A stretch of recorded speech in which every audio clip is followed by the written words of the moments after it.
Vou tentar fazer um vídeo um pouco diferente. Trouxe um filme para comentar com você e espero que essa explicação, que esse formato de vídeo simplifique o seu entendimento. Então vamos lá.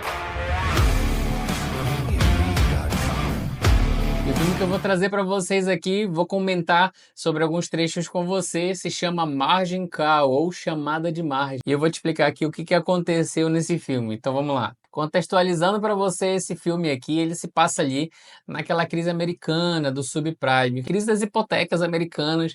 O filme começa aqui com uma cena do chefe do setor de risco dessa grande empresa aqui sendo chutado para fora, mandado embora. Ele estava trabalhando em um tipo de análise ali que não deu tempo de acabar. E durante o trâmite da dispensa dele, ele começou a explicar que estava trabalhando em algo, mas foi interrompido. Durante a caminhada dele para fora da empresa, ele encontrou o Peter, que é um analista. Ele entregou esse trabalho não terminado para o Peter dar uma analisada, já que ele não pôde terminar o trabalho do início ao fim. Durante essa análise do Peter, ele identificou que havia algumas coisas que o próprio Sam não havia entendido. Ele descobriu coisas não muito legais para a empresa, no que diz respeito ao risco das operações e os papéis que a empresa estava acumulando há muito tempo. O que aconteceu aqui nesse filme, a gente vai ver a partir de agora. É basicamente tudo o que temos nos nossos registros em qualquer período, mas o Eric estava tentando extrair desses números níveis de volatilidade que ficam fora do modelo padrão de VaR. E o que são aqueles níveis? É bem complicado. É interessante como a gente vê essas coisas nos filmes e a gente não consegue assimilar de forma simples, né? Então até a parte de Hollywood aqui disse que é complicado esse padrão de VaR aqui. O que é o padrão de VaR? O padrão de VaR comum, que é o Value at Risk, ele pega uma volatilidade histórica, né, de acordo com o movimento do papel, e faz uma análise para que a gente entenda para onde vai o papel em determinado período, né, esticado em determinado período. Existem alguns outros padrões de VaR, tá, mas esse é o mais simples para explicar para vocês, que aqui Hollywood não quis explicar. Então é o movimento do desvio padrão de acordo com o retorno histórico. Pega-se a volatilidade histórica para ajudar a calcular também o VaR. Ele é um método de variância e covariância. Se eu fosse complicar um pouco para você, pegue determinado período de tempo, um determinado período de confiança, para identificar ali a perda potencial de uma carteira. É basicamente isso, mas isso já é complicando um pouco. Então entenda que o VaR é apenas a estimativa da perda de uma carteira. Simplifique.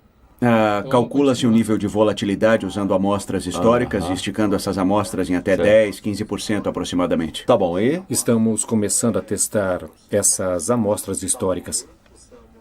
Quando? Hoje, Terça-feira.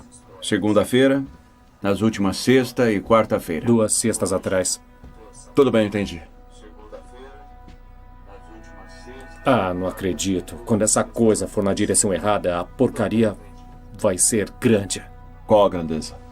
O que acontece aqui? Ele pegou um método de VaR e utilizou o método de VaR como base para estipular se o mercado fosse para o lado oposto ou saísse muito da estimativa. Porque essa é uma estimativa, né? No final, o mercado ele se movimenta da forma que ele quer.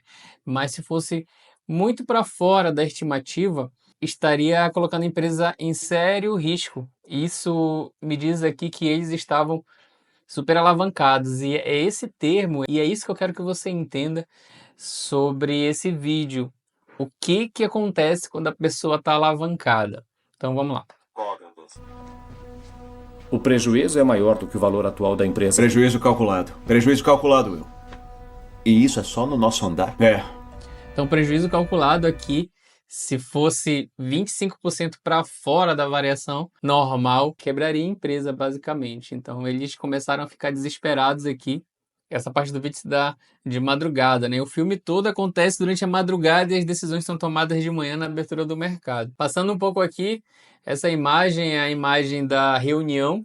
O que eles iam fazer com relação a isso? Temos ativos na carteira que não queremos que fique lá por muito tempo porque nós estamos tomando muito risco. Então eles começaram a ficar desesperados aqui e chamaram o chefão da empresa, né, o Will, chamou o chefe dele e eles estão aqui decidindo nesse momento o que eles vão fazer. Primeiro é que eles estão pegando uma segunda opinião para saber se realmente eles estavam certos na análise. Mas o fator principal é que são essencialmente hipotecas. Isso nos permitiu levar a alavancagem para muito além do recomendável ou permitido em qualquer outra circunstância, forçando o perfil de risco sem levantar a bandeira vermelha. Nesse trecho aqui fica claro que eles possuem papéis complexos, papéis que são uma mistura de vários tipos de ativos, inclusive derivativos, provavelmente. Eles identificaram que o mercado começou a testar os níveis fora do VaR nas semanas anteriores. E eles estão com receio porque a maioria do papel deles é composta por títulos hipotecários, que é o título que estava mais desvalorizando naquele momento. Tenho chegado mais cedo hoje. Eu sei que ontem foi terrível e gostaria de dizer que hoje seria melhor, mas não é o caso. Eu vou ler esta declaração para todos, porque não leem quando tiverem tempo, assim eu já falo o que aconteceu aqui. A noite toda estive reunido com o comitê executivo.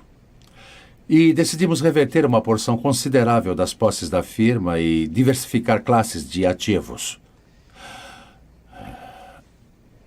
O ponto crucial, na visão da firma, é que acabe tudo esta manhã. Haverá um tumulto considerável nos mercados no futuro próximo. E acreditam que seja melhor que o tumulto comece conosco. Aqui ele juntou uma galera, né? Juntou os vendedores e falou basicamente, olha, vai acontecer alguma coisa no mercado e a gente decidiu que a gente vai começar essa bagunça. Na verdade, eles estão decididos aqui a vender todas as porcarias que eles têm na carteira. Mas essa não é a verdade. Na verdade, ele está mascarando aqui uma atitude pouco coerente, né? Pouco ética da empresa. Porque quando ele começa a vender massivamente todos esses ativos, o preço dos ativos despenca. Isso é o início de uma coisa pior, mas não necessariamente eles estão se antecipando. E, na verdade, eles estão tirando deles da reta para se tirar do risco ou tirar os papéis com risco da empresa. Em consequência, a firma decidiu liquidar sua posição majoritária de renda MBs fixa hoje. Pronto, esse é o nome do papel que eles têm de forma majoritária, que está ocasionando essa grande alavancagem, uma grande fatia da empresa que eles precisam liquidar para eles saírem desse perfil de risco aí. São seus pacotes. Verão por quais contas são responsáveis hoje. Com certeza não levou muito tempo para... Talvez você não esteja entendendo essa parte, mas quando você tem papéis complexos, né, títulos, e tem derivativos no meio e você está alavancado em uma direção, você muitas vezes vai ser executado, vai ser exercido. E como o padrão de volatilidade de risco dele já tinha sido ultrapassado, eles estão se adiantando para não serem exercidos, estão se livrando do papel para fugir literalmente do exercício. Porque se eles fossem exercidos na maioria desses papéis aí, o dinheiro que a empresa tinha não seria o suficiente para pagar esse exercício. Isso acontece quando nós vendemos put. Quando nós vendemos as nossas puts, nós precisamos ter o dinheiro na carteira para um dia do exercício, se nós formos exercidos. O que é o exercício? Se a gente precisar comprar, se aquela opção virar ação. No dia que você tem uma put e você vai para o exercício, ou seja, você vai precisar pegar o seu dinheiro e comprar algumas ações, isso é tudo feito de forma automática, tá? Você precisa ter esse capital lá para cumprir essa obrigação, e é disso que eles estão fugindo. Entenderem as implicações desta venda nas suas relações com suas contrapartes e, como resultado, nas suas carreiras. Já informei essa realidade ao comitê executivo e eles compreendem. Como resultado, se atingirem uma venda de 93% dos seus ativos, receberão 1,4 milhões de dólares de bônus único. Se o andar como um todo... Ou seja, estão querendo vender as posições aqui. Na verdade, são blocos de ativos. Eles estão querendo simplesmente empurrar para quem quiser comprar. Mas existe toda uma questão ética aqui, né? Então, o que basicamente foi falado? Ó, galera, vocês vão acabar com o emprego de vocês fazendo isso, mas vocês vão ganhar um bônus por estar fazendo isso. Atingir venda de 93%, vocês recebem um adicional de 1,3 milhões de dólares cada um. Para os que nunca passaram por isso, é assim que funciona uma queima de estoque. Eu não tenho como dizer o quão importante a primeira hora e meia vai ser. Quero que vão para cima de todos. Revendedor, corretor, cliente, sua mãe, se ela for comprar. E sem trocas. Vai ser apenas saída hoje. Eles não querem carteirar mais nada, eles só querem se livrar das posições. Isso não saiu do jeito que todos nós gostaríamos, mas o chão está se movendo sob nossos pés. E aparentemente não há outra saída. Um pouco de verdade aqui agora nesse momento. Não tem para onde eles fugirem, né? Se eles quiserem não quebrar, eles precisam empurrar o que é ruim para outra pessoa. E assim, todo mundo faz com ações. Na compra e venda, é basicamente isso que você está fazendo. Mas nesse caso aqui eram coisas bem ruins, que eles tentaram vender no valor baixo para só se livrar. O que ele falou era que vamos tentar vender pela manhã bem rápido. Quando chegar próximo do meio-dia, vai todo mundo já saber que a gente está liquidando as nossas posições e o preço à tarde provavelmente vai cair. E a gente vai estar numa situação complicada no início da tarde. Possivelmente vai vir algum órgão do governo dizer para a gente parar de vender, porque a gente vai estar derrubando muitos papéis. Mas eles tentaram se antecipar para tentar vender cedo e ninguém pode impedir de alguém vender. Eles podem desacelerar, mas impedir não. E eles começaram a venda aí depois dessa reunião. Pessoal, esta é obviamente uma situação única. Se tivermos sucesso hoje, teremos sucesso na destruição dos nossos próprios empregos. Eu não posso prometer que qualquer um de vocês venham a ser recolocados dentro da firma. Mas eu posso dizer que estou muito orgulhoso do trabalho que fizemos. Galera, parece que é brincadeira, mas assim, quando você tá alavancado e você tá no lado certo, tudo é mil maravilhas.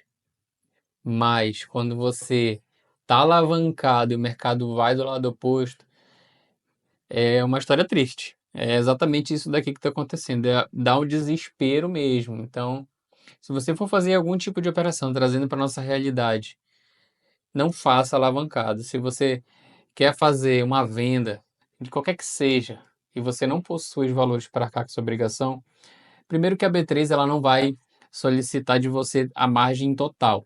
Existe um cálculo, uma calculadora na B3 que ela vai dizer exatamente a porcentagem que ela vai puxar de margem, né? E o que que é essa margem? Pô, fulano ali fez essa operação, será que ele tem como marcar? Então vamos puxar essa margem aqui dele. Basicamente é aquilo que você deixa quando você aluga um carro. Você passa o cartão lá e você deixa um valor em custódia. E é isso. O nome do filme é esse, é Margin Call, que é chamada de margem. Então a B3 ela vai puxar uma margem ali, não vai puxar o valor total, e quando você estiver mais próximo do final, né, da vida dessa opção, e a sua probabilidade for maior de ser exercido, mais margem de você será puxada. Isso é natural, né? Se eu tenho mais probabilidade de precisar pagar aquilo, então o órgão que está organizando aquilo vai falar assim, não, vou puxar mais margem porque ele vai precisar arcar com isso para eu ter mais segurança, eu vou puxar mais dinheiro dele, vai ficar lá um valor bloqueado. Se você tiver no final dessa opção, da vida dessa opção, e não tiver probabilidade alta de ser exercido, a margem vai ser liberada na sua conta, vai aparecer lá, liquidação margem, e você vai ficar com aquele dinheiro livre para fazer uma nova operação, porque a probabilidade de você ser exercido vai ser menor. Estou nesse lugar há 34 anos. E pela experiência eu posso dizer que vão dizer coisas horríveis sobre o que estamos fazendo hoje e sobre aquilo que se dedicaram uma parte de suas vidas. Mas tenham fé de que a longo prazo nossas habilidades serão aproveitadas. Conquistamos muitas coisas. Aquele trecho motivacional para você fazer o que é errado. É bom utilizar essa estratégia aqui para coisa boa, não para fazer coisa ruim. Bom, aqui nesse trecho eles começaram a vender, tem toda essa questão ética. A lição que a gente tira daqui é que para você não se colocar nessa situação de desespero e vender por qualquer valor, você precisa fazer o planejamento certo da sua margem para que você faça as operações sempre cobertas. E fazer operação alavancada é você simplesmente dar a mão por coisa ruim. Não faça isso. por favor, sempre faça suas operações de forma coberta. E o final do filme se dá, eles se livram do papel. E no final sempre tem nesses filmes, né, aquela questão daquele diálogo ético, de que é assim que funciona, as crises são assim mesmo, enfim. As opções, elas fazem o nosso capital multiplicar muitas vezes quando nós estamos do lado certo. Essa é uma alavancagem positiva, mas você precisa ter o capital para arcar com a sua obrigação. E a importância também de fazer operações de empresas boas, para você não precisar se livrar de empresas de uma hora para outra. Espero que você tenha gostado desse formato de vídeo. Assiste esses outros vídeos aqui. Se você gostou desse formato de vídeo, deixa aqui embaixo no comentário. Eu vou tentar fazer mais. É isso, então, valeu!